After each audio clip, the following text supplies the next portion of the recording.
rolls. Oh, wow. 6 2 5s. 3 and a 4. Good rolls so far. Could be worse. All right, so Tala. Always Tala. Tala comes to you one shift when the bar is empty, tapping you on the shoulder as you clean the bar. It's ready. She's grinning from ear to ear. The Girol? Obviously. She grabs you by the arm before you can ask anything else and drags you to the back room. The smell hits you immediately when you enter. A cocktail of rich fermentation and chemical sharpness. The room is warm and bright now, the newly installed lights making the place look clean, whether it is or not. Tala has already pulled up a couple of stools around a metal crate where 2 glasses with 2 fingers of pale Girol inside sit waiting. She smiles. I haven't even tried it yet. You can see she's nervous. You both sit at the makeshift table, the slight strangeness of the situation making you both jumpy. Tala hands you a glass. Cheers, she says solemnly, and knocks the glass back. You do the same. The first sensation is burning, a sharp, nose-clearing blast of alcohol that has your frame querying whether you would like to activate safe mode. You gulp the drink back, and it is only then behind the burn that you taste the earthy tones of the mushrooms, the wood and the soil left behind like sediment. Barely there. That's strong. Tala nods vigorously. Oh, that was heavy. As promised, though. You think? She swirls the glass and puts it down. Wait, I have an idea. Tala grabs a metal bottle from the newly installed work surface and adds a few drops of water to the Girol. Try again. This time the burn is a warming glow, harsh but fading off, and the woodiness less heavy. You taste something floral in the marshy decay, something fresh and bright that you never expected to find. Both you and Tala meet eyes. It's really good, right? It is! Tala grins with a whole face, and that makes you smile too. Tala pours out some Girol and then adds some more water, the action's already taking on the quality of a ritual. You both drink. Tala tucks her feet up beneath her on the stool, folding her legs. She looks down at her glass and swirls the liquid thoughtfully. What's on your mind? Tala looks up, but nothing in particular. My father opened this place, you know.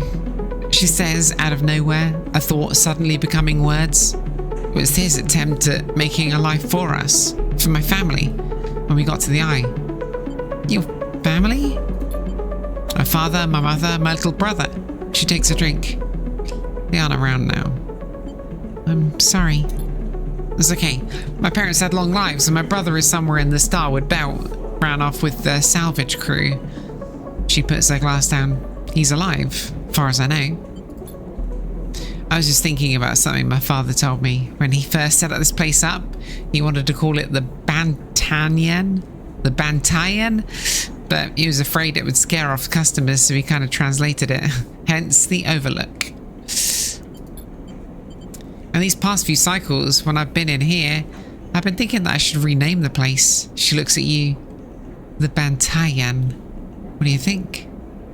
I love it. She looks away. Yeah, me too. Tala picks up her glass. That settles it then. To the Bantayan. You both clink your glasses and drink up. Tala hisses through her teeth. Oh, still harsh. She laughs, then suddenly grabs your shoulder. Oh, sleeper, I totally forgot. She stumbles to her feet. She ledges over to a corner of the room covered in a plastic sheet and whips it off like a magician performing a trick.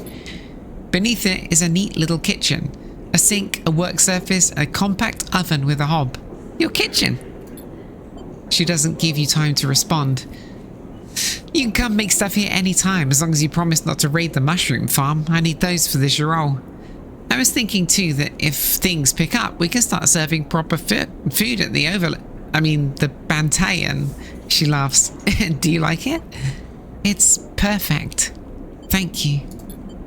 Tala gives you a hug, then quickly stands back. I'm sorry, I'm so glad you're here. She grins. Yeah, me too. As Tala tiddles Tiddles? Tiddles? Asala tidies away the glasses. You inspect the kitchen, checking that it all works. It's small and salvaged, but after what you've had to put up with, it feels like a dream come true. Later, when she's done for the day, Tyler comes back through to the bar, and you share a glass of the good old Girol, the one she didn't distill. And this time you talk about nothing in particular, sharing stories about regulars or discussing the best place to eat on the Eye, which, after everything that has happened, feels like a nice change of pace. When it comes time to leave, you promise to cook for Tala and agree to let her know which shifts you'll be working in the morning in the coming cycles, and then slip out into the cool of the rotunda. And in this moment, you feel, for once, at home. I do feel at home. The Bantayan. Cook the caps. Cook Girol caps. Or take a bar shift. Okay. Cool. Engage, unfortunately, not, nothing I can use it with. Alright, so where are we? So the midline freight hub. Sure, the free spoke. I still feel like the free spoke is where we need to be. I can't be certain, but I feel like it is. Let's enter the spoke with 100 positive and see if it uses everything we've got. No, it just gives me 2. Let's keep scaling the spoke. Because I think this is... Oh, it's a positive outcome, spoke climber.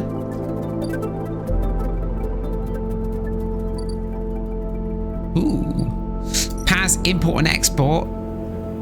I can buy a ship mine core for some extraordinary amount of money.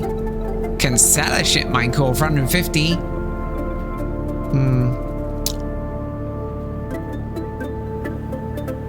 Cool, okay, fine. Mushrooms go for a lot of money here. Ascend a car, let's go up. Ascend to the hub. The mainframe. This is where I needed to be. The hub, station, main dock, script. Go to the mainframe. We need the ship mined in. The AE1 mainframe is now mostly disused, Havenage having set up their own master controls. Navigator thinks Killer is hiding there. Then let's go, Navigator. You slot Navigator and the clamps lock. The ship mind is stuck. How are you going to get them out of this thing? You slip into the cloud as easy as blinking. Navigator is beside you, their sphere casting light into the strange darkness here. This is not how a mainframe should look. A center, a point of connection. The object in front of you is severed, cut off, a rootless, branchless tree. Only the trunk remains. Is Killer even here? Quiet. Navigator hisses, and then you see it, like a blade in the dark, an edge slicing through the void. It glides along at a distance and winks out. Then it appears again elsewhere, gliding once more, searching. It's looking for us. The moment you make a sound, the edge leaps closer, and you see it. And you see now it is not an edge, but the ridge of a long, sharp head, like a shark. It glides past, closer now, and you see into the voids where its eyes should be. Would be, should be. You and Navigator exchange looks, both thinking the same thing. It's blind. Killer crosses between the two of you, smooth as a razor, and then disappears. It flickers back in, further away now, and you move close to Navigator to talk. You saw it too then. Killer has been blinded. Did he have a... I can't remember if it was an American accent or not. Killer has been blinded. You saw it too? Yeah, he did. He was Californian, right? You saw it too then. Killer has been blinded. How? Unclear. This protocol has been running for decades, well past its operational limit. Navigator's sons dull as they drop their voice to a whisper. This may give us an advantage over the protocol. You flinch as the silent killer appears closer and glides past you, its empty sockets open wide. You turn to Navigator and notice something strange. Their orrery of spheres is collapsing. The orbits, usually round and even, are decaying. The spheres are following spiral paths, condensing to a central point. Navigator is noticing it too. They go to shift their position to better direct the spheres, but they can't. Whatever is drawing the orrery together is holding them in place. Look at you, suddenly desperate, frantic. It's a trap. You go to speak, but Killer appears between the two of you, gliding through the gap. Navigator freezes, and you see them framed in the empty socket. You realize now, if Navigator cannot move, then it is only a matter of time before one of Killer's sweeps bring them directly to Navigator. And it is time. And time is not a problem for... Sorry, let me try that again. You realize now, if Navigator cannot move, then it is only a matter of time before one of Killer's sweeps brings them directly through Navigator. And time is not a problem for Protocol that has been running for decades. You look desperately around for a solution, for a way to extract Navigator from the mainframe, and then you see it. 3 branches, the last 3 thin and spindly, feeding the mainframe a thin diet of power and data. Break these and the mainframe collapses once and for all. Severing the connection, shattering the hardware, whatever it takes, they must be broken. But they are encased in something. A glassy layer of protection. You'll need to unlock access before snapping them from the mainframe for good. You look at Navigator, trying to reassure them without speaking, and then you blink back to reality. Their expression of fear and after image that slowly fades. You must act quickly. Can I act quickly? The branches are here. 1, 2, 3. Do I have keys? I don't have any keys. All right, we're in real trouble then. We gotta go get keys, people. If I go to the A1 mainframe, has he got time? Because I need that quickly. Key nodes are up here. A 5 and a 3. Key node 2. A 6 and a 3.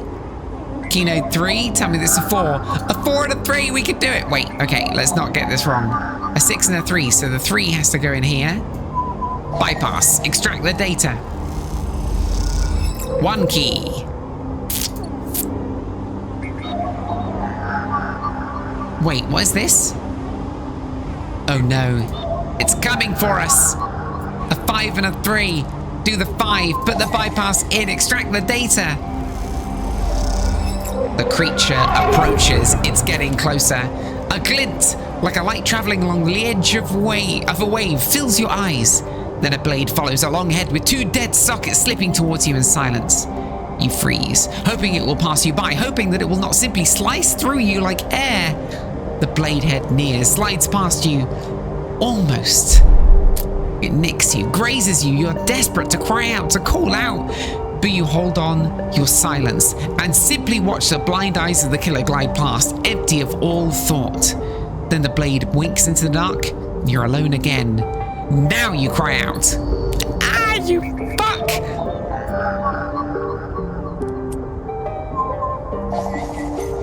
We put it in. Another key. Another key. 3 keys. Let's release this thing. Ooh, we're lucky. 1 branch unlocked. We had everything we needed. How are the chances of that? 2nd branch unlocked. 3rd branch unlocked.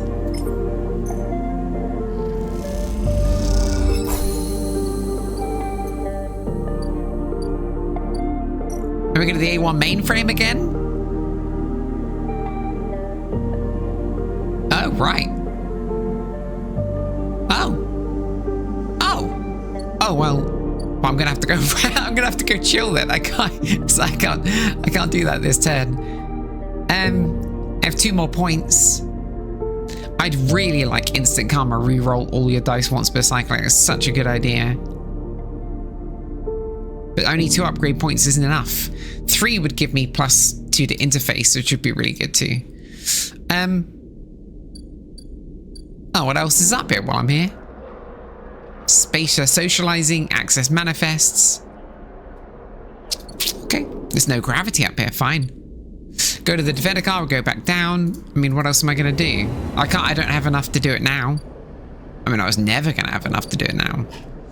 I don't have it. I mean, at least I'm full of food, I'm okay.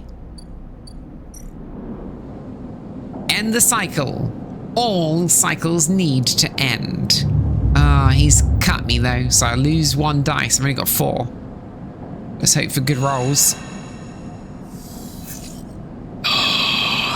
That's a good roll. That'll do. Wait. Oh, Ethan, you son of a gun. You miss me? Ethan smiles a ragged smiles at you. No. You look at him. He's paler than usual, hunched. He's sporting a black eye, and there's more than a few cycles of beard growth. That's no way to treat an old friend. Get lost. Ethan's face drops along with all pretense of friendliness. Think you'll want to hear this, sleeper. I think, he says, rapidly shaking his head. You'll really want to hear this. I really doubt it. Ethan ignores you. This is big, really big stuff about you. He seems more jittery than usual, on edge. You remember how Essen Corp cancelled the contract on you, the contract I was going to collect? Yeah, I remember. I'm guessing you were pretty happy about that shit. Overjoyed. Me? I lost everything. But let's not worry about that. He smiles sarcastically. So what did you think? That was it? I was just really glad to be done with you. Oh, the feeling was mutual. Except, Ethan leaves a dramatic pause. What if old SNARP gave the bounty to somebody else? Someone who's even more of a shithead than yours truly. He smiles darkly. What a disaster that would be. You're fucking bluffing. Sure, you could think that, but then you'll wake up, or not, with a bullet in your head one of these cycles. And if you could think, which you won't be able to because of the bullet, you'd be thinking, oh, I wish I'd listened to Ethan. He grins. Ethan fishes around in his pocket for a slip of paper. I've been speaking to some friends, you see, some colleagues, about what went down, and it turns out S&R cancelled all their bounty contracts, the whole lot. It seems they brought someone in-house. Some guy who did so well on the last contract, they got offered a job. He leans in. Apparently he made a hit on this ship called the Winter Wonderland, or something. It was smuggling sleepers out from under S&R's big corporate nose. He killed the crew and blew the ship. Ethan whistles. They called him Hemwick or Maywick or something. He gives up looking for the paper. I forget. You mean Winter Light? That's it. He looks at you hard. So you do know about all this. He pats you on the shoulder, and you'll be very happy to hear what I'm about to offer you. Ethan runs his hands through his greasy hair. Given this new information I brought to light, it seems like you're in need of protection. Wait for the pitch. I, meanwhile, am in need of assistance in kind. It turns out I upset some people at the compressor the last time we were there. The owners, and they say they'll space me unless I work off the debt. Seems that they are that kind of businessmen, he grimaces. I would pay them, but he shrugs and turns out his jacket pockets inside out in a mime of poverty. He looks pitiful, even more so for his clownish acting. Then work it off. You should be glad, the anger rising in him now, that I came here and told you this. You think anyone is looking out for you? You're a contractor, name on a list. He kicks the wall. Ethan rubs his temples. I'm sorry. He hisses. I'm sorry for being a shit and trying to kill you and whacking that thick skull of yours. He sighs. You think I want to go up against this guy? But us? He jabs a finger between the two of you. We don't have a choice. So you keep me from getting killed and I'll do the same for you. We can help each other. A straight 50-50 deal. He looks at you. I'm not asking for a favor. Fine. Ethan smiles. He looks like shit warmed up. He pauses. Just think about Maywick. Just think about that cold-eyed SNR shit on his way here from the core systems. He smiles. That should give you the motivation you need. Ethan swaggers off down the corridor, throwing his jacket over his shoulder. Can't wait to be working with you, he shouts. can't be dealing with Ethan's bullshit right now. Because I have things to deal with myself. I gotta get to the Ascender car and I gotta rescue Navigator. Slice hardware or loop the branches. With access to the branches, you could redirect them to form a loop, isolating the mainframe with Killer inside, but freeing Navigator. In theory. Forget hacking the system. Killer has to die. If you slice the branch connections, the mainframe will shut down, freeing Navigator. Killer protocol has been running for long enough. Breaking the mainframe's final connections will end the protocol. The Killer protocol can be isolated without being destroyed. I mean, surely we just kill it. Right? Surely we just kill it. I got a +2 over here. Surely we just kill it.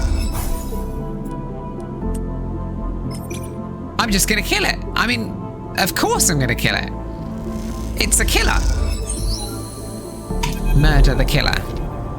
As you blink into the cloud, you see the last flickers of life from the mainframe. The vast machine once ran the whole station, spanned it up, directed and processed the flow of energy, water, and data, fed the lives of thousands of people. Now, it's finally dead. Navigator is beside you and you both watch as the branches flash and twist like forked lightning, until they recede and fade. Killer flickers across the scene, blindly flailing as the system breaks down. They thrash as they blink in and out all around, parts of them disappearing with each return until only the blade-like head remains. And then that too is broken. It all goes dark.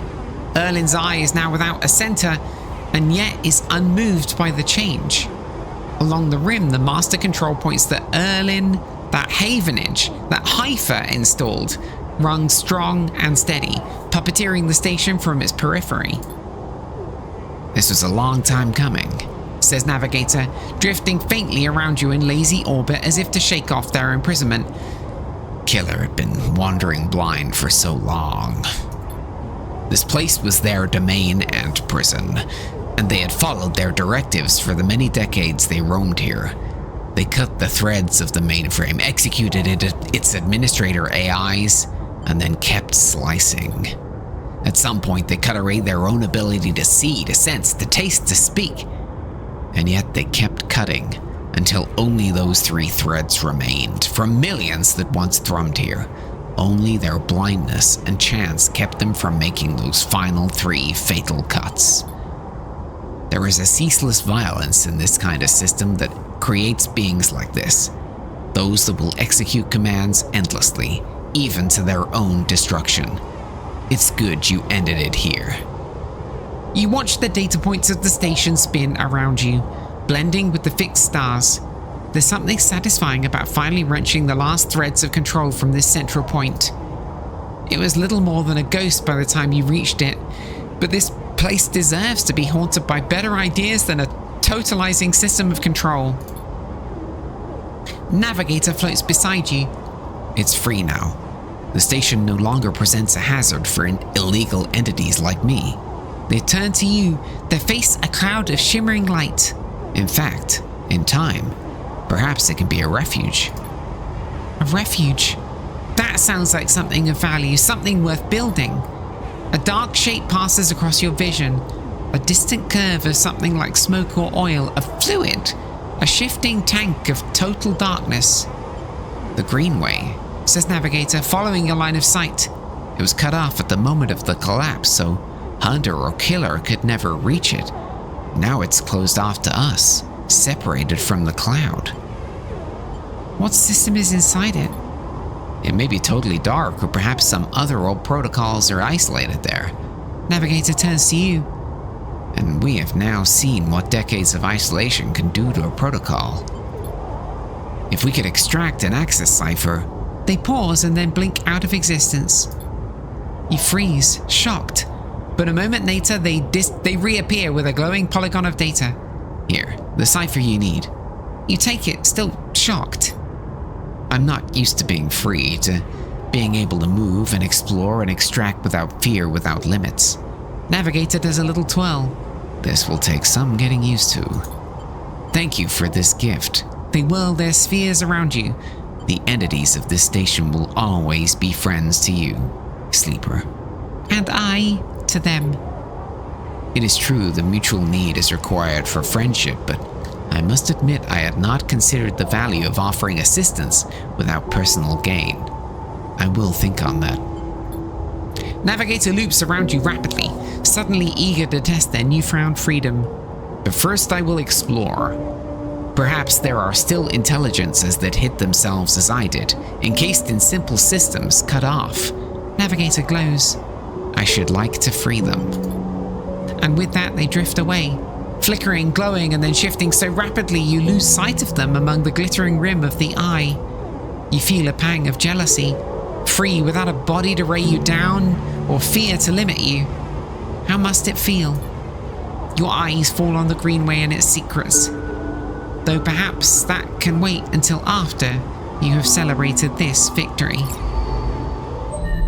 Boom! We did it! Oh, we did it! Another one is done.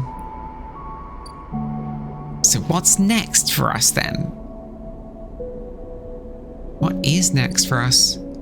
The Tamba Tea House, which is the Yatagan run place in the low end. We did, well, a bunch of things.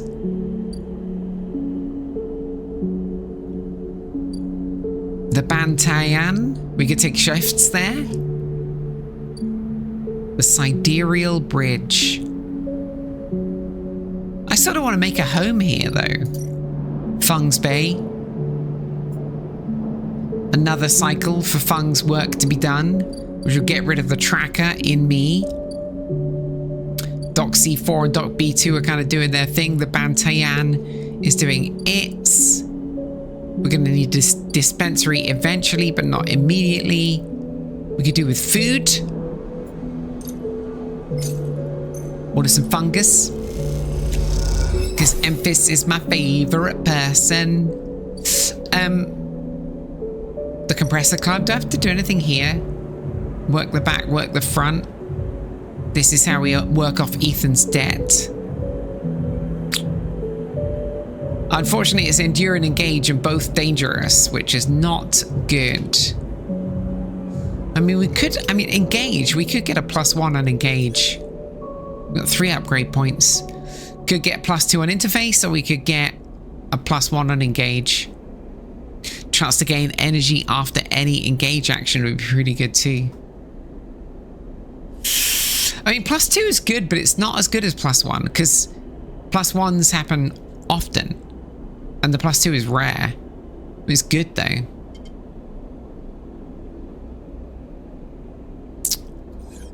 Is there anything that I could use that for? This is intuition, right? Interface. Yeah, you see I can get a +2 here. Fit up the Sidereal Horizons bridge, make it good. But Ethan's job, not on the Bantayan.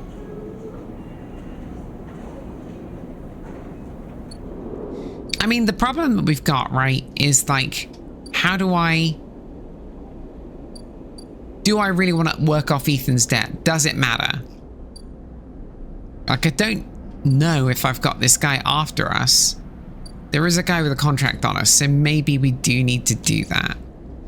Do we need to work off Ethan's debt? It's a really good question. I don't know. It's quite a lot and it is dangerous.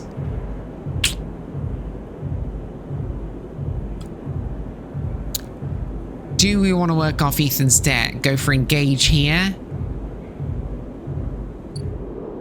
I mean, if it'd be a 4+ then. Sidereal Bridge. I think what we need to do is to do the Sidereal Bridge and get out of Dodge. We're going to confirm the upgrade here. Confidence. You see here then, we now have +2 to interface, which means that, yeah, this turns into good zone. Or the 6 obviously allows us to do some, you know. It's a long way, that's the problem, right? Like, it's a long way. Do I get paid for this, though?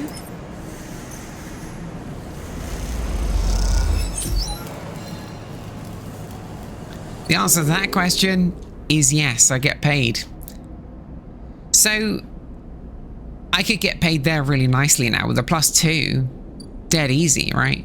Go to the Bantian, work a shift, 50 neutral, 50 negative, but it's only risky, which means it only costs me energy. And maybe it's positive. It is neutral. Very good. That's as good as we could hope. We got paid as well. I think we just go to bed now. And then we spend all of our stuff.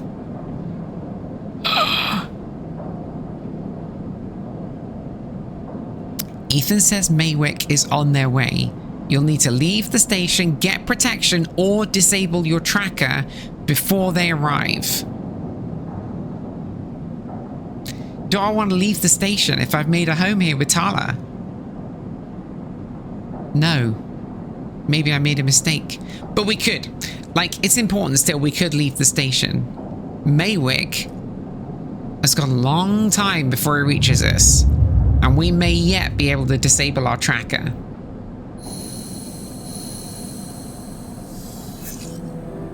Some good rolls up here. Maywick is on his way. Maywick is the... Fung! As you arrive, Fung comes striding forwards. Towards you, taking you by surprise. Let's go, Sleeper. He puts a hand on your shoulder and turns you back the way you came. Follow his lead. He steps down the passageway, guiding you down ring towards the shipyard. Sorry for the hurry, but we have something of an opportunity. That data you ripped? Well done, by the way. He grins. Tells me Harden is making a rare inspection of the sidereal horizon this cycle. It's the perfect chance to confront him outside of that compound he hides in. Fung takes a sharp turn into a dimly lit side passage. Confront him? That's right, it's the perfect time. Fung slows and slips into a dark service tunnel where, somewhere in the back, a water pipe drips. It's him, Sleeper. The same Hardenhurst. Our worm ripped out decades of records that mention it by name, an entire trail of documentation from the first days of the Solheim collapse until now. He rode the whole thing, slipped into Havenage when it first broke off from the Union. He paces in the tunnel, a hand rubbing at the back of his head. I need you to understand something about Solheim, Sleeper. I don't know what you know about the collapse, but it wasn't as instant as it sounds. It wasn't like Solheim was here running the station one day and the next Erland's Union took power. Back then, Solheim knew this place was slipping away from them. As the palladium market collapsed, they tried to keep the contractors here working. The pay got smaller, the costs got higher. People like my parents were forced to work non-stop just to keep a berth on the station and water in their tanks. Solheim squeezed every last worker until the mistakes, the accidents, were coming in non-stop. And as new waves of contractors came in, desperate for work, Solheim welcomed them, taking bribes instead of checking pilot licenses. The whole time, Solheim was folding up, dragged into court cases in the central systems, while this severed limb of a station still desperately tried to take all it could. The riots came after the collision at Dock 2. A young pilot, his MEV overloaded with palladium, miscalculated his trajectory and took out a section of the ring. Hundreds died, thousands panicked. My parents told me people were terrified, and the blame fell squarely on Solheim. People like to tell stories about Erland, how he brought the factions together, spoke to the crowds, turfed out Solheim. I mean, maybe that's true, but my mother, pregnant with me, locked herself in the MEV and welded it to the dock while my father joined the improvised crews, trying to seal up the ragged edges of the gap. He never came back. Fung pauses in the dock. They sealed it up, though, and by the time they did, Solheim was gone, abandoning every one of us to the black, apart. Fung finally turns back to you now, his eyes burning. From shits like Harden. Shits who held their place, rode it out, and slipped into a new structure like nothing had changed. Standing shoulder to shoulder with those they had exploited at every step. Fung starts walking again. That's why I can't just let him strut about the shipyard. This time his past catches up with him. How's he still alive? Clearly, you don't know much about executives. That kind of power comes with certain benefits. Fung rejoins the main passageway, which is now wide and glass-roofed. Through the ceiling, you can see ships in mid-construction, their flanks lit by flashes of plasma torches. The entrance to the shipyard is ahead. Let's go. Fung grins. Let's go show this shithead some consequences. He strides to the shipyard entrance and pushes through the doors. A web of corridors lead through the complex, snatches of the construction bays always appearing through windows. Ships are suspended like whale corpses, skeletal, imposing. Fung seems to know exactly where he is going, and before long you cross into a huge dry dock, locked to one side of the sidereal horizon. A network of platforms and scaffolding cling to the ship's hull, filled with workers and equipment. The sound is stretched out by the vast space so that the welding, cutting, and sealing seems to come from everywhere at once. Both you and Fung spot them at the same time, a group walking slowly across a gantry, and at the front, two men, one gesturing towards the ship and the other stick-thin, cleanly dressed, with a shock of grey hair. Hardin. You and Fung say his name in unison, and Fung sets off up the staircase to the gantry, with you following behind. As you come to the same level, the group is passing closer, the foreman gesturing to the work being done throughout the dock, and Hardin nodding away. Hardenhurst! Fung shouts across the noise, taking you by surprise. His voice bounces and comes back in a rippling echo. The figures turn. Yes? Hardin asks quizzically, raising an eyebrow. He glances between you and Fung, and you see his gaze linger on your body, unsure of why a sleeper might be in this place. You're a traitor, Hardin, a Solheim executive who tried to hide here among its victims. Fung's voice is steady, strong. You stand for everything the Eye was rebuilt in the shadow of, against everything Erlen stand for, everything Erlen stood for, everything Havenage stands for. You have no place on this station. For a moment, stillness descends on the group as if everyone was held in place by the rattle of construction. Hardin laughs. Well, good to meet you too. He glances around those around him. Some are smiling and others nervous. You are from the systems branch, are you not? Asks Hardin, inspecting Feng's clothing. Fung turns to the foreman. You need to call your security. This man is a corporate agent. The foreman glances between Fung and Hardin, his hands drumming at his sides. Hardin leans towards him, and says something inaudible. The foreman nods. It's true. As you begin speaking, Hardin turns his attention to you. And what would the sleeper know about that? You accuse me of being a corporate agent, but you are, if not exactly that. He looks around at the group who are already eyeing you with suspicion. You're a product of Essenarp. You have no place in Havenage Shipyard. Who knows what signals you're sending back to your makers? A murmur of approval runs through the group. Fung holds up a stick of memory. You guessed right. I am systems, and I have records that link you directly to the Solheim right here. He turns to the foreman again. So once again, I'm asking you to take this man into the custody of the shipyard. The foreman remains still. Hardin's voice is calm, measured. If you have such data, why hasn't it been submitted at a members' meeting for proper review? He shakes his head. I have nothing to hide, unlike a man who does not announce his name, who enters my shipyard with corporate property in tow, and tries to turn my own men against me. You hear it now, the echoing sound of boots on walkways coming from all angles at once and then settling behind you. Please, says Hardin, submit the data through the correct channels. Then we can talk. For now, however, you must leave. He gestures behind you to the security detail, their hands on boxy black sidearms at their sides. Fung spits. Hardin, you shithead. You can't wriggle out of this one. A security officer draws their weapon and levels it. Fung turns and stares him down. Go for the weapon. I feel like going for the weapon is a fucking disaster. Right? But I'm nothing if not a rebel. Go for the weapon! As you move, Fung puts a hand on your shoulder. He shakes his head and nods to security. Let's go, says Fung, and he pushes through security, heading back down the walkway. Well, Fung's a level ahead than I. Once security has walked you out of the shipyard and nudged you back to the corridor, Fung picks up pace. You try to keep up as he slips into the shadows of an entrance. Fung is grinning ear to ear. You know, Sleeper, sometimes people are exactly how you expect them to be.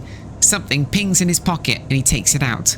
On the slate, a web of connections start drawing itself out, stretching to a set of points around the ring.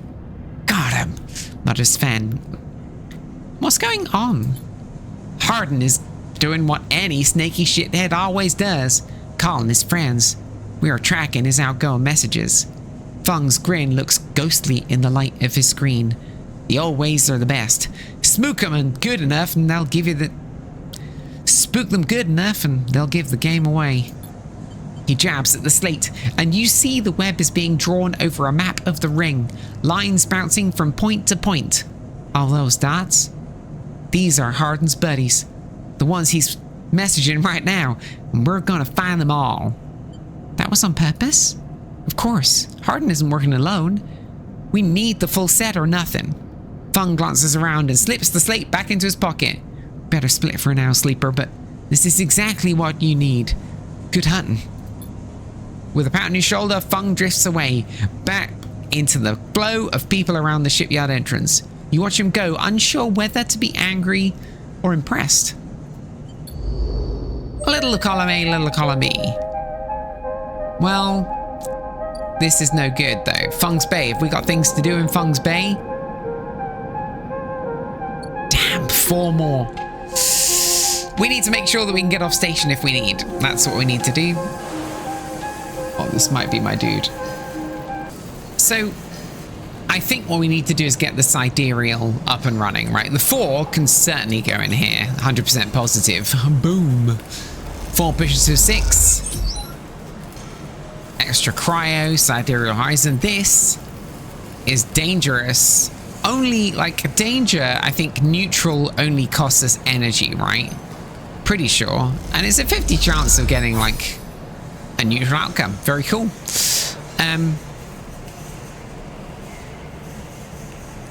Sidereal fit up. This is... Because what else have we got to do, right? We need to get out of Dodge because... What does it say? He says, leave the station, get protection, disable the tracker. I can do all 3, I think, in the time that I have, because I've got to do go to the compressor club and deal with Ethan's debt, which I could absolutely do. You know, work the front. It gives me 100% positive. I can easily work off Ethan's debt. I really want to save Ethan's life. The 5 is risky here, but it's actually super safe here. Do I really want to save Ethan's life? It's a real pickle, that. I'm going to be straight with you. It's a pickle. Do I really want to save Ethan's life? Do I really want to leave on the sidereal horizon? Like, that's a really big question for me. Because, well, ideally, I want to go and live with. I want to go and, you know, Tyler's bar. Like, Tyler and I have got a life here. Tyler and I, we're not that, but I mean, you know.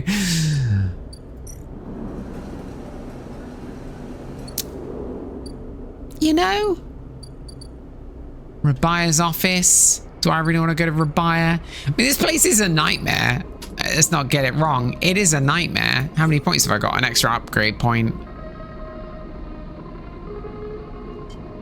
Chance to gain energy after any engage action is pretty good. Just saying. I'm going to do that just because it gives me energy. Well, for now, we just got to sleep, right? Quick check of... I'm going to have a quick look. I know you can't see these super well on the left-hand side, but...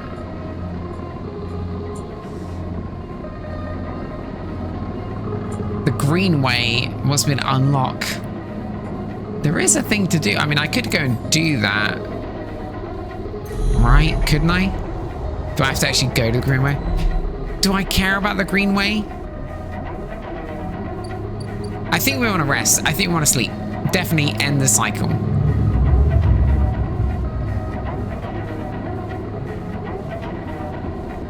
End the cycle. Okay, so here we go. 5s and 6s. Look at us go. Maywick is continuing to arrive. Fung is still doing his thing. I can spend the 6 at least on saving Ethan. Not because I want to, but because I can. And because there's a possibility of like... It gave me energy as well. It's an engage action, so it gave me energy. Positive neutral is dangerous. It will cost me energy if I get a neutral here.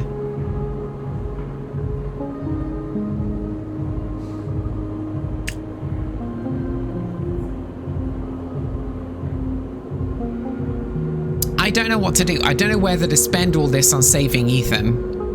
50% chance of positive, 50% chance of neutral, so it will continue to tick up. It's just going to cost me energy to do it. Let's hope for a good experience. Positive! Nope, it's neutral. Oh, I said I lost energy because it went neutral, but I gained energy because of my ability. Come on, let's save Ethan's life. God's sake. It cost me energy and I gain energy. Halfway through saving Ethan's life. What more can Ethan possibly want? Now I have a 1, which is unfortunate because there's not really much I can do with a 1. Apart from Hunter's not here, so maybe I could get something from here. Havenage agent, they give me money, don't they? I can get money for Havenage agents. Yeah, alright then. Let's just use the 1. Simple, get Havenage agent stuff.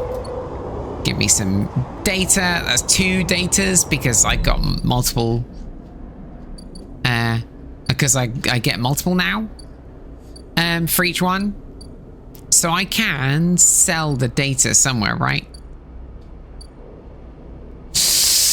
You can. I just can't remember where. In Rabia's office? It's not Rabia's office. No.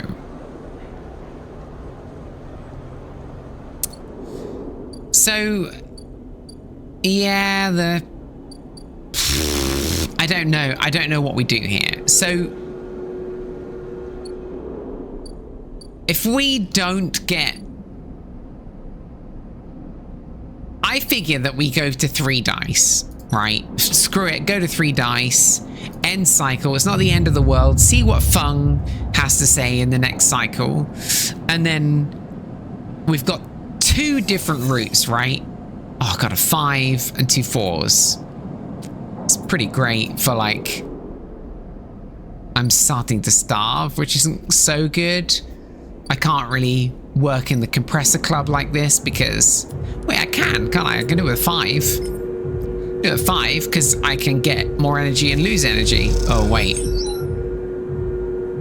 Nice, positive outcome. Double on Ethan's debt. Very good. I'm not going to spend the 4s here. If I'm going to spend the 4s, it'll be on the bridge of the Sidereal Horizon. Sidereal Horizon. Because I get doubles on these. Pop them in the Sidereal Horizon. Also gets me paid. It's very good. Fung's still ticking around. I've still got a couple of rounds until Fung. Do we go for 5 dice?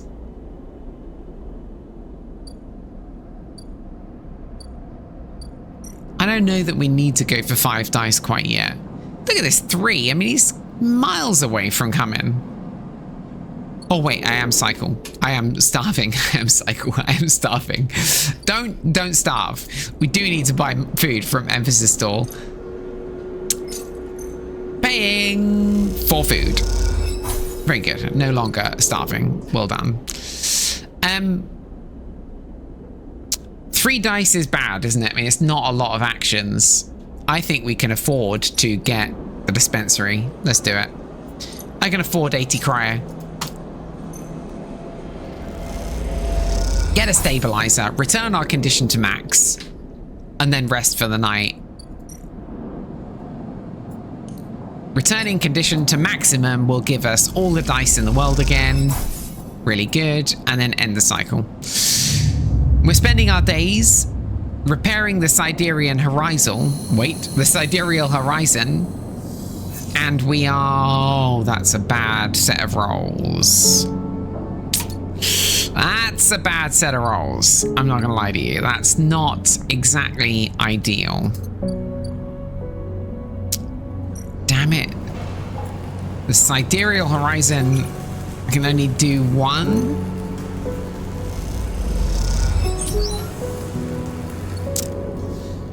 Oh, poops, that sucks. So I've got a 1, a 1, a 2, and a 4, which is unfortunate.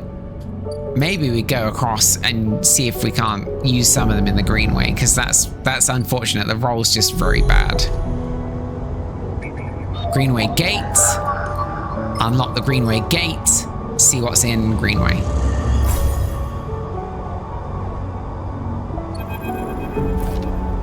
The Greenway roils beneath you like a silt-choked river. If what Navigator said was true, then no one has accessed these networks since the collapse. The Hunter and Killer protocols have never set foot here, never cleared out the intelligences and systems. So why then, you wonder, does it look so dark? Is it just that the bit rot has set in, the entropy of systems reducing everything to shadows and light? You watch as the slotted cipher fizzles in the one open, distorted gateway on this entire rim of the station. It flickers and winks out, and then you are falling into the flow. A river of swirling darkness. You are spun by it, twisted by it, lost in it. It is not that the Greenway was hiding in the darkness, it is made of darkness. It is filled by this substance, this process, this swarm. Now you are among it.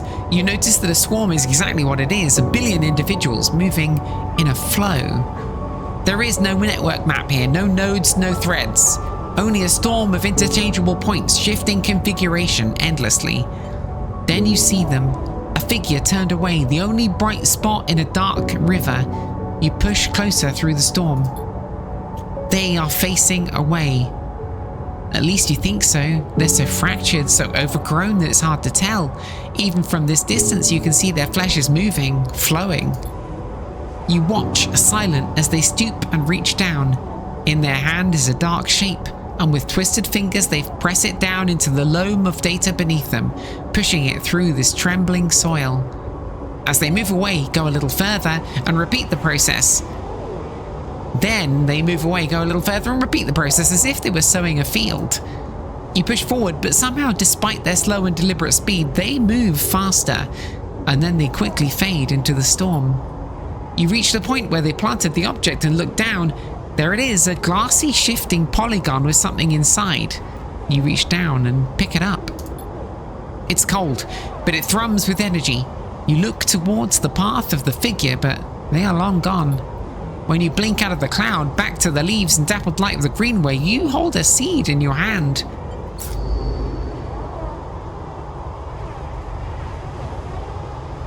Okay. I have a seed. Yep, I've got to plant it. I'm going to plant a seed. In the aviary, one assumes. So we could turn this into a garden. Ah, perfect. It's safe.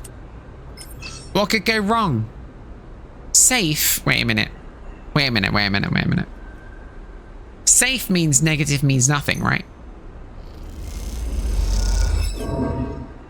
Negative outcome, silent refuge. Yeah, it does nothing. So that's fine. Let's try and see if we can't stop the rot and turn this place back into a garden. Because what else are we going to do?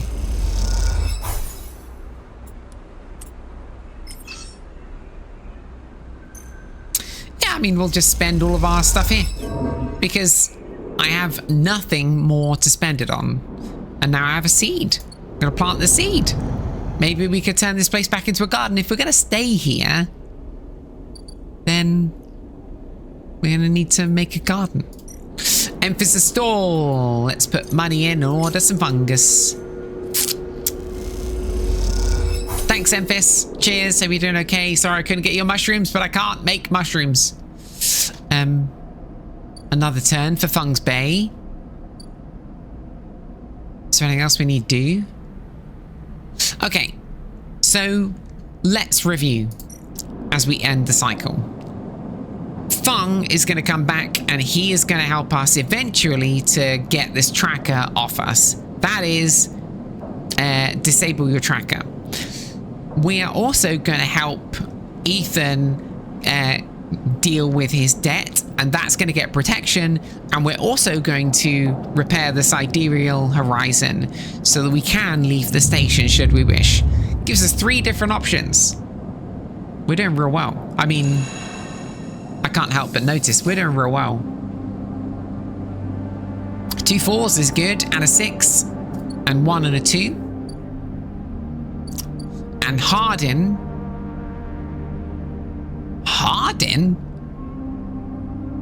Wait, Hardin?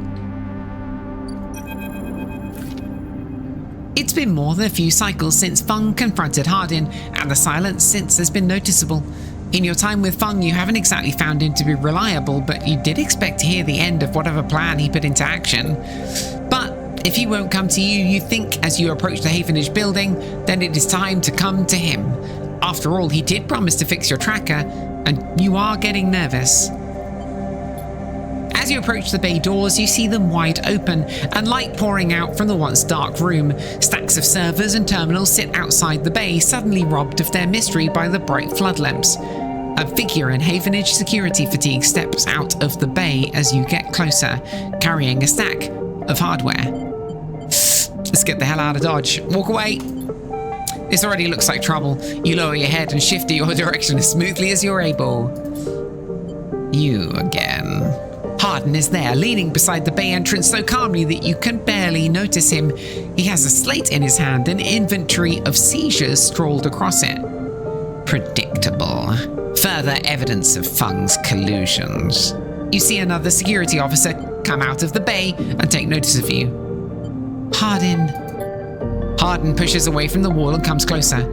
Don't worry, Sleeper. We all have the evidence we need. Oh, wait. Don't worry, Sleeper. We have all the evidence we need. A confession won't be necessary. He gestures around the stacks of hardware, spying on fellow Havenage members, hoarding Solheim materials, an obsession with corporate data. It speaks for itself, does it not?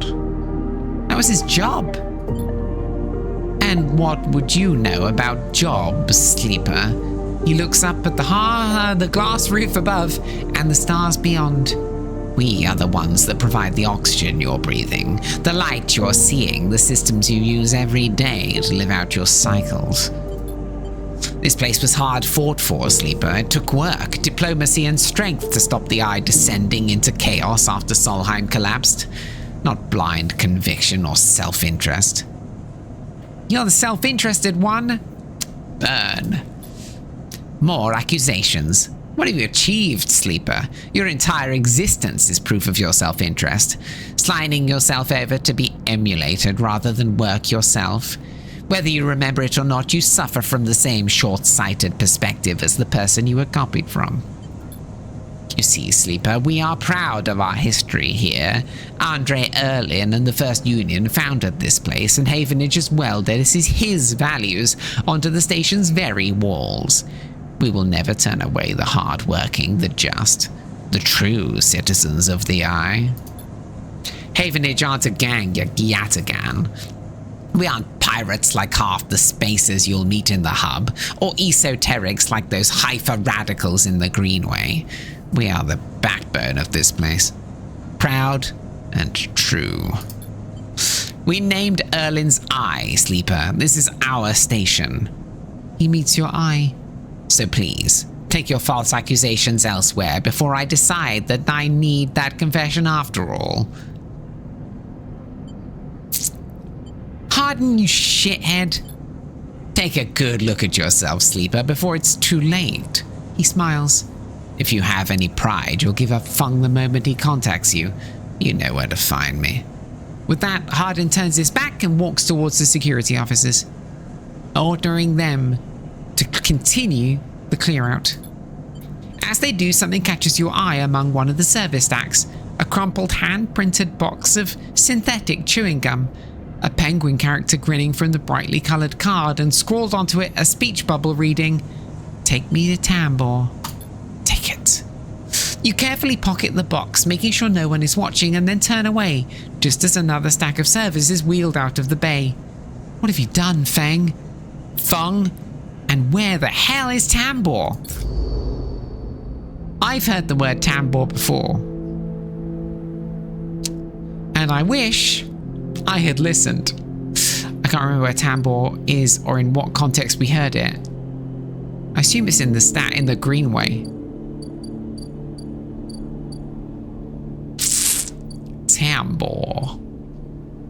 Well, I mean, more than anything else, we need to keep rescuing Ethan, because Ethan's going to die. Wait, no, this is dangerous. It needs to be the 6.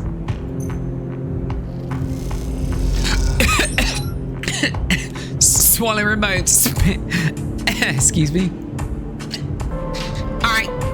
Done inhaling my own spit. Let's go. So Ethan's debt can't go any further for the minute because I don't have a 6. And I'm not willing to do the dangerous thing. The sidereal bridge needs continued work. The 4s can go here. Even though it's dangerous, it doesn't matter because I have a +2.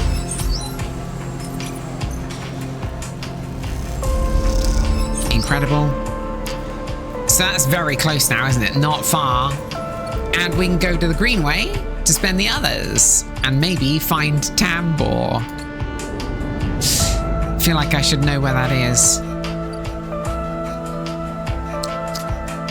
I mean, maybe Fung is the way to go, but I could get protection instead. Go to the aviary, overgrown garden. Let's go clear that overgrowth. Easy wins. It doesn't matter if they're negative outcomes because they still go forward and it's a safe gig, so it doesn't matter. And it gradually inches its way forward. I still got that seed. I want to kind of plant it, but first of all, we got to sleep. Tambor. Tambor wasn't... Someone has mentioned Tambor. I'm sure of it. I just don't know where.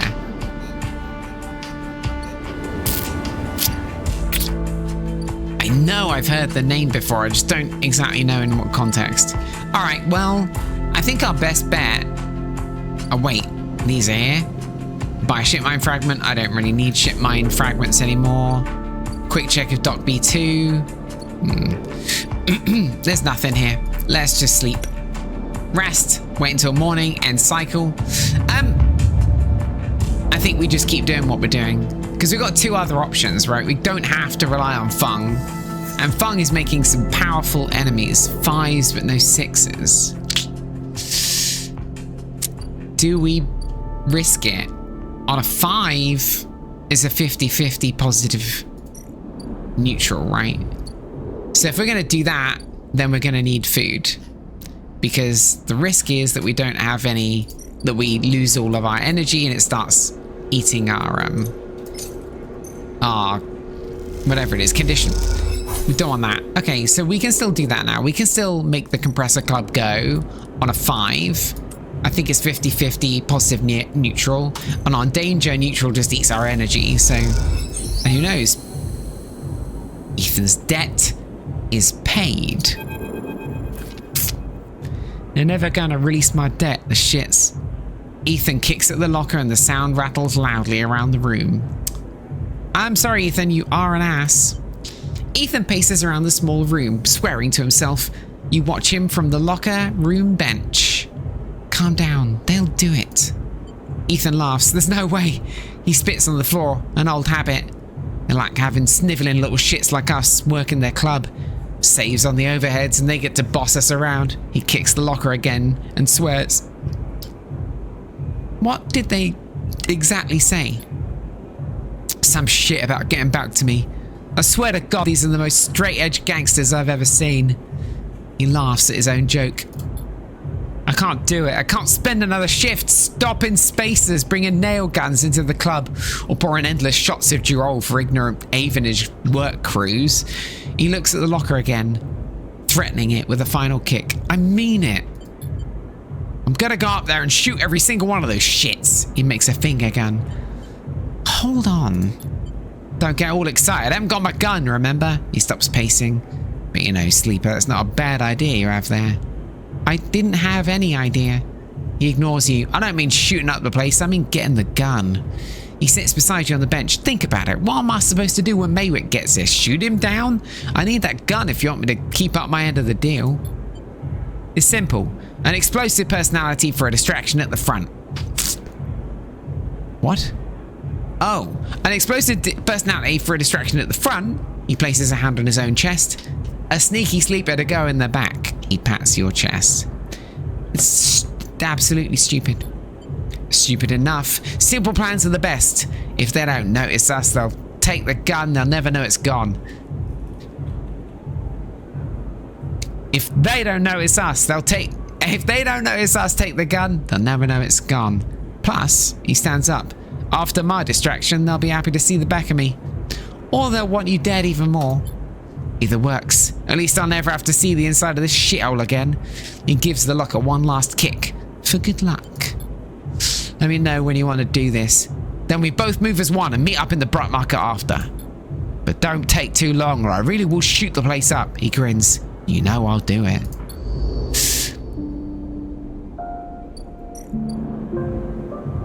Grab the gun. I need a 6. Damn it, it's engage. I need a 6. I don't have one. Need to wait until we hit a 6. Wait. I don't have a 5 either, so I can't. Yeah, no, it's no good. We could do the sidereal fit up, no problem here on that 4.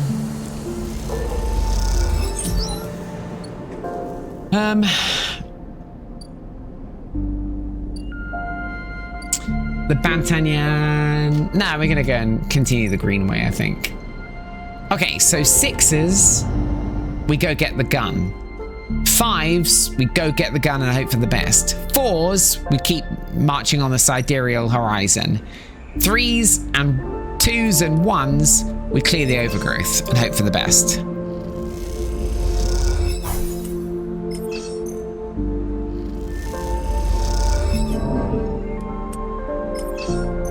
All right, that's it. Clear the overgrowth. Wait.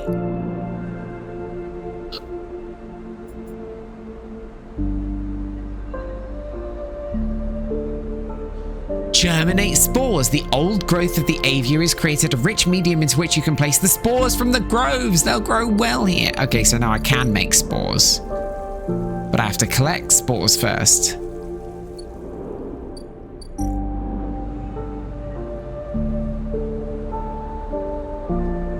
But it's going to take time.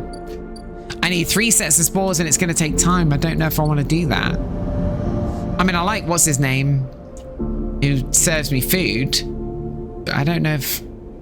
I mean, I just don't know if I need anything more than that.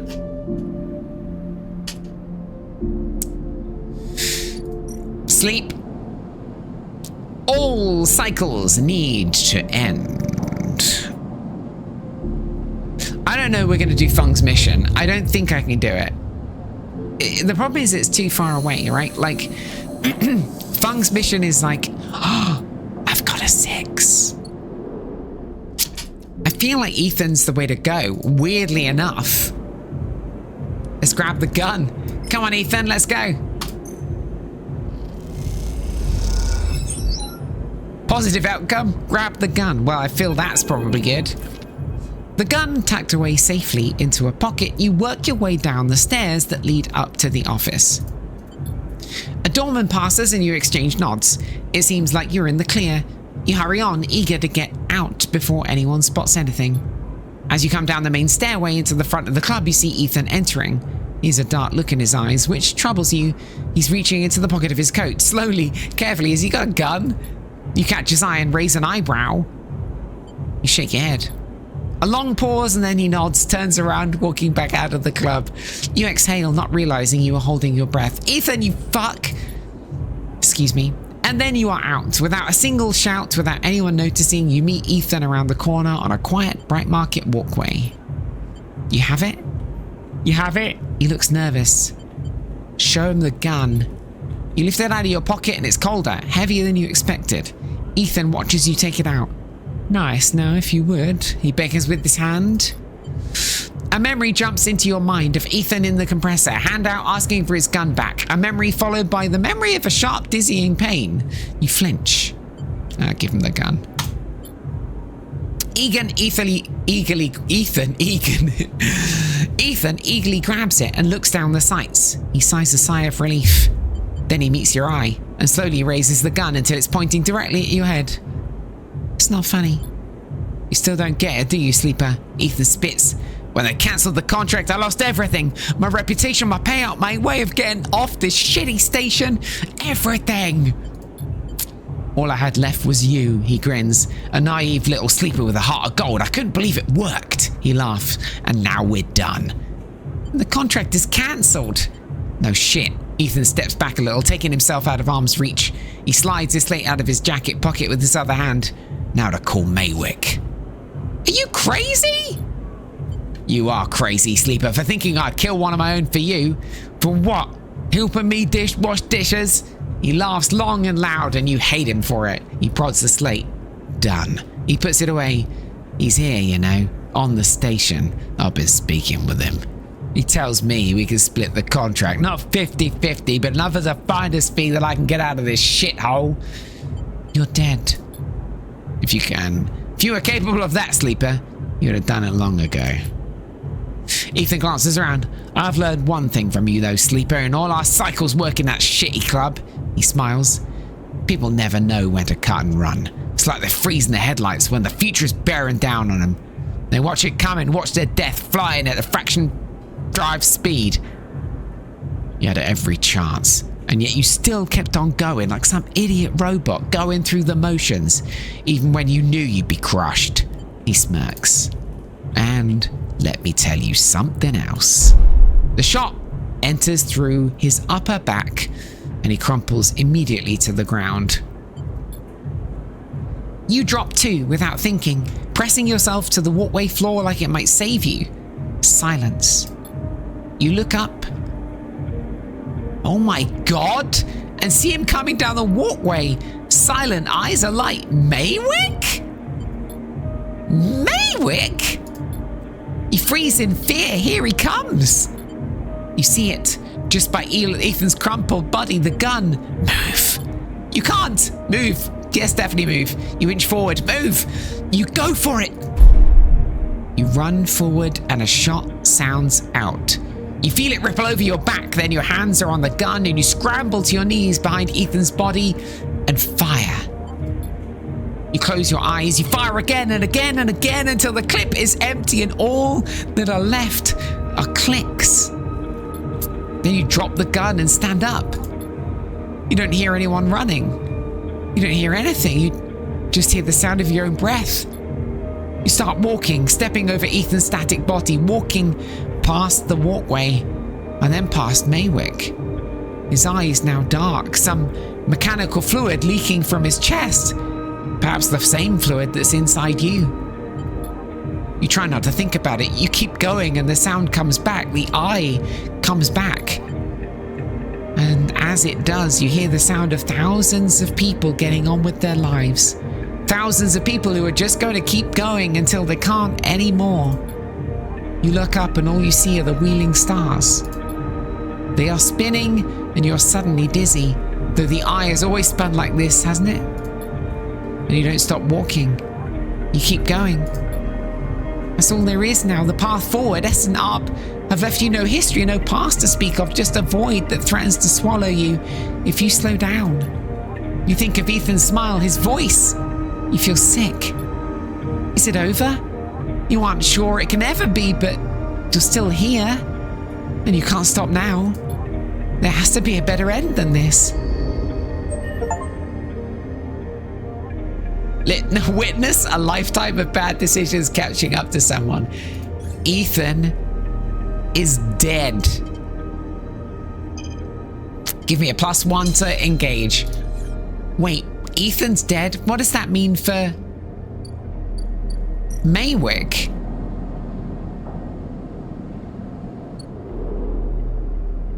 Maywick is dead.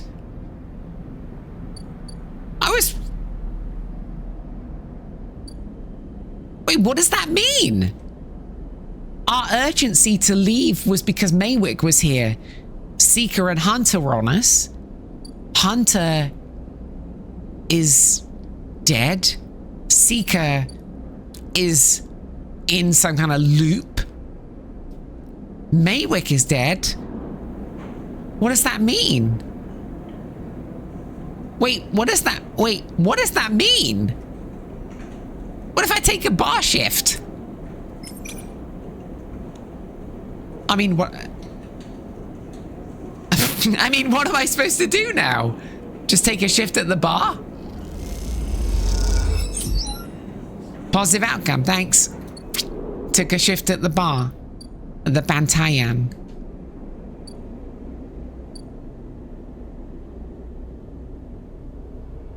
I don't know what we need to do now, like...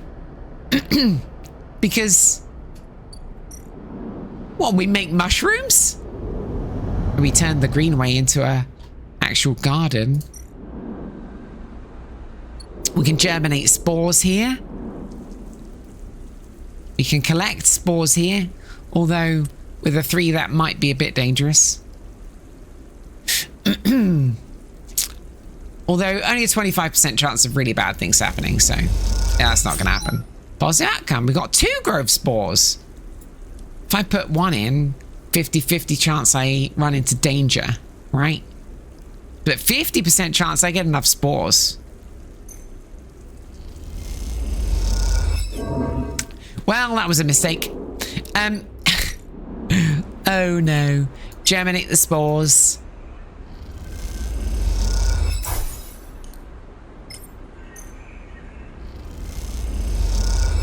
Germinated spores, so I can plant the seed. Wait, I still have a gardener's seed to plant. I don't know where to plant it.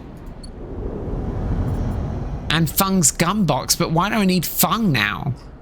I've got a tracker, but the guy who they'd sent to kill me is dead. Just let's go get food from Emphis. My regular fungus. Say thanks to Emphis. Cheers, my friend. And go to bed. For the first time in a long time, all cycles need to end. We rest. We rest easy.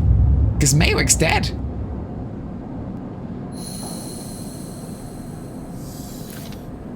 You wake from dreams of Maywick's amber eyes, floating in a pool of dark fluid. It was difficult to get to sleep, and you suspect that it isn't about to change anytime soon. Not after what happened. But you also feel something else as you get up. Thumb the power stud of the stove and begin to boil the water, like every morning. You feel something is lifted. Something has been hanging over you since you arrived on the station. You try not to think too hard about it, to question it. You just let that lightness stay, let it settle as you go through your routines. Your hope is that if you don't focus on it, don't look at it directly, it won't get scared and leave you. That the lightness will stay for this cycle and then another, and then another. Because after all that's happened, a little lightness would be nice.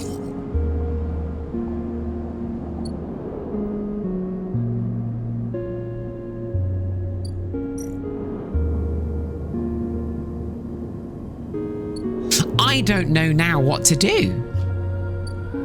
Wait, let's have a look at the list of things. I can't disable, I mean, I need to disable the tracker ideally, but there's no urgency.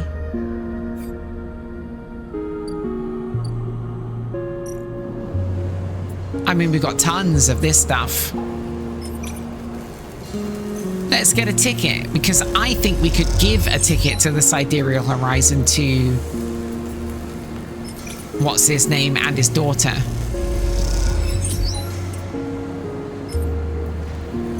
May as well.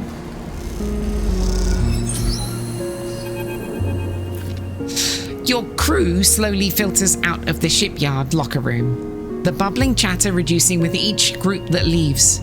There's excitement in the air. Haven has just made an announcement. The assembly teams are done. Sat on the locker room bench, you can feel the Sidereal out there, its hulking mass now intimately familiar to you. Over the past cycles, you've watched it grow, be assembled. You've walked through its veins and welded its bones. Now it is ready for the final stage. It'll go to testing now, then enter a final process of sealing and resealing, checking and rechecking before it is deemed suitable for its generational trip. But for now, your work is done. You can't help but feel proud. A cough interrupts your thoughts. It's Lem, changing out his work gear. Mina nowhere to be seen. He smiles. She'll be ready soon. She'll be ready soon. Wait. She'll be ready soon. I know. Where's Mina? You two are fast friends, huh? You two are fast friends, huh? She's being watched at home. I'm on the work team now. I can afford a bit more help. He corrects himself. Was on the work team, I mean. We're all out of the job now, he quickly adds. Not that I'm complaining. Lem comes to sit beside you on the bench. She's got to be in her best shape when she carries you, Mina and me, out of here. I'm not so sure. Lem looks away. We'll see. He rubs his hands nervously. No use in wondering, what if? Until the draw anyway, and there's a few cycles till then. Lem is right, but the odds seem unlikely anyway. How many are working on the shipyard? Hundreds? 1,000? You've certainly seen more faces than you can count pass through. And are the Celis Foundation even going to keep their promise out here on the Eye? You get the sense that no one will hold them to it. Why else would they be building the Sidereal in a surrogate system? And as you think, Lem watches you with a worried look. How's Mina doing? Lem is surprised by the question, but smiles. She's doing well. She misses having you over, actually. I need to get you two together again soon, especially now that I won't see you here either. Lem gazes into space. She's pretty stuck on you, actually. She told me the other cycle that she doesn't want to go unless you can come too, he sighs. Have you ever been in a thunderstorm, Sleeper? A real big one? I don't remember. Lem shoots you a worried look for a moment. It's something else, he smiles.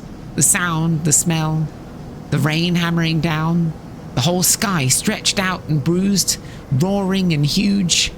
The place I was born, New Pembroke, a dry old rock in a Conway system, had 2 seasons. One of them was as dry as bone, dusty, ugly. The other was one long storm, a side effect of the terraforming efforts, they said. Rain used to rattle off the roofs like bullets. It washed the dust away, turned the streets to rivers. It'd sing us to sleep and wake us in the morning. We'd wait half a year just to see it again. The best day was the one where the first drops fell, he sniffs. Some days I wake up swearing I can hear it again. I was thinking, Mina has never seen a storm, never even felt rain. She'd grown up here. The ring, her only horizon, always in the dark. I want to change that for her. You will. Of course. Almost there. Lem stands, stretching. Best get back to the little one anyway. With the shifts done, I reckon she'll be happy to have me home for a few cycles. He shoulders his gear. See you in a few for the draw? I'll be there. Right on, he grins. Lem leaves, making you the last person in the cavernous locker room. As you sit, you think about the rain, and about a little hope. And a little hope creeps in. Is it possible? Could the Sidereal really take you to a planet? A place with weather and skies? With life? You get up quickly before you think too much about it. It's too soon to hope. Too dangerous. There's work to be done.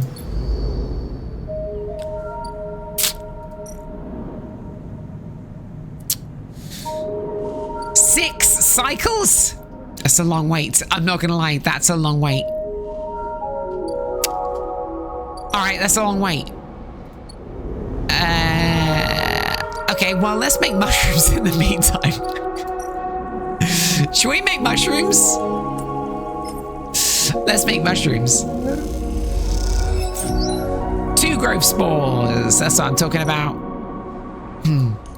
Germinate them spores. Done. Now we have to wait 4 cycles. We have to wait 4 cycles. I don't have 4 cycles. So I'm gonna wait 4 or 6 cycles. Where am I gonna make money? I suppose we could. I mean, there's quite a few places we could make money, really. Empty container. I mean, go to sleep. End the cycle. All cycles need to end, and things are looking up. We need to find a place to plant this seed.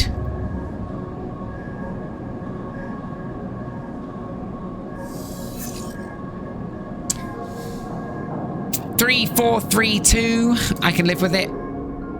I've been apart from an house. What the hell am I going to do with it? Like, Havenage construction yards. Siderian Overhaul's got another 3 turns. Sidereal Horizon.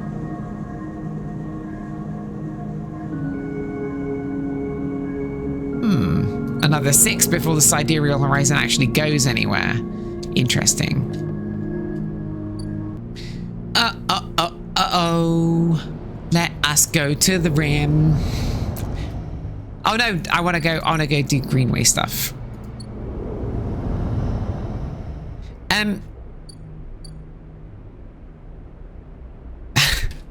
But I don't know what I want to do here. I mean, I'm like, Hyper Commune. I feel like we do need to do the Hyper Commune. I mean, engage +1, safe. We do what we like here. I mean, let's do the Hyper Commune. What else are we going to do? It might be where we plant the seed as well. Ooh. Positive outcome gets us 3, and it gets us energy. Of course it does, because it's engage.